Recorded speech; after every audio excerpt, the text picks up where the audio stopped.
We've been a leader in banking for more than 100 years. You'll find us here, at home, on your phone, and everywhere you go. Renaissance Bank. Understanding you. Member FDIC. Equal housing lender.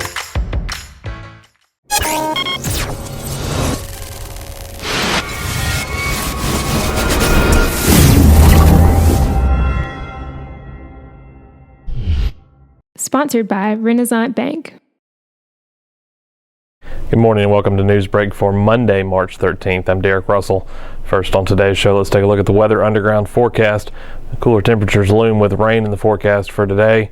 Today calls for a high of 54 and a low of 35 with a 90% chance of rain. Your 3-day outlook: Tuesday, partly cloudy and a high of 52 with a low of 27. Wednesday, clear, high of 46 and a low of 27.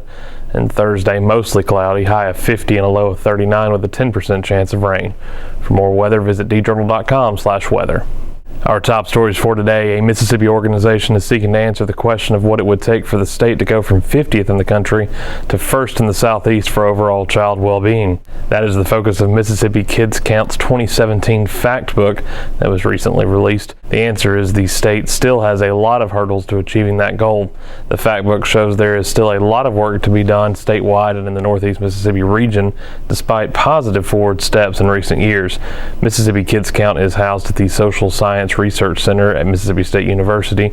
It releases the data-filled fact book every 2 years. Mississippi Kids Count Director Linda Southward said this year's fact book addresses a broad scope of issues facing Mississippi children. Two of the key education issues include access to quality early childhood education and chronic absenteeism.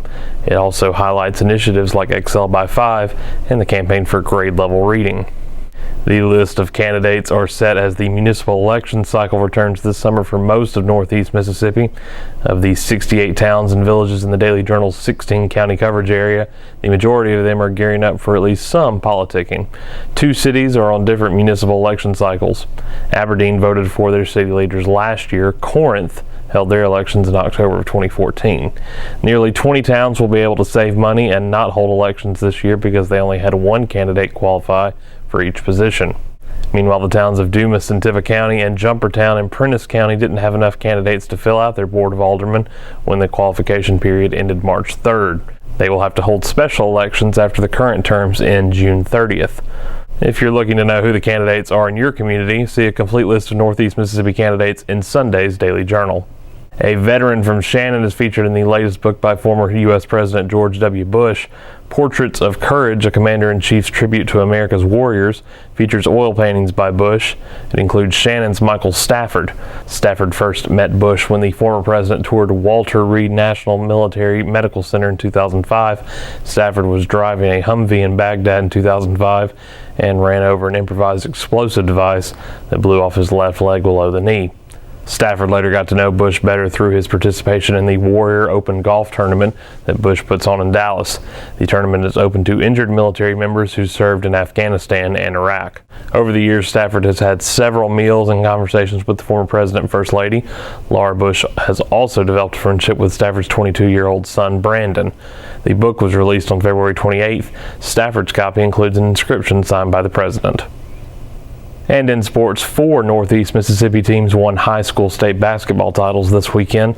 In Class 1A, Pine Grove won the girls' title and Ashland won the boys' championship. Also, Ingomar won the Class 2A girls' title and Lafayette won the Class 4A girls' championship. Championship games were played at the Mississippi Coliseum in Jackson. The Pine Grove girls defeated Leake County 47-27 to win their first championship since 1986.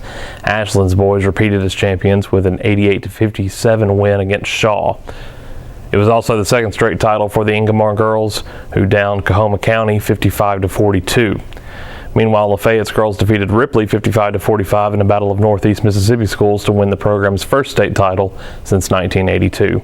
The Baldwin boys and West Point girl teams also finished as state runners-up. Be sure to check out our basketball bracket contest online for 3 chances to win the North Mississippi Sports Medicine March Fever. To play, you can log on at djournal.com/MarchFever. It's going to do it for Newsbreak on this Monday. Don't forget this show is one of the many online offerings that gets you news off the page and on the go. Today you can watch Capitol View at djournal.com at 2 p.m. And each story discussed today on Newsbreak can be found in your daily journal or online at djournal.com, where you can find a new episode of Newsbreak each weekday at 7 a.m. Thanks for joining us. I'm Derek Russell.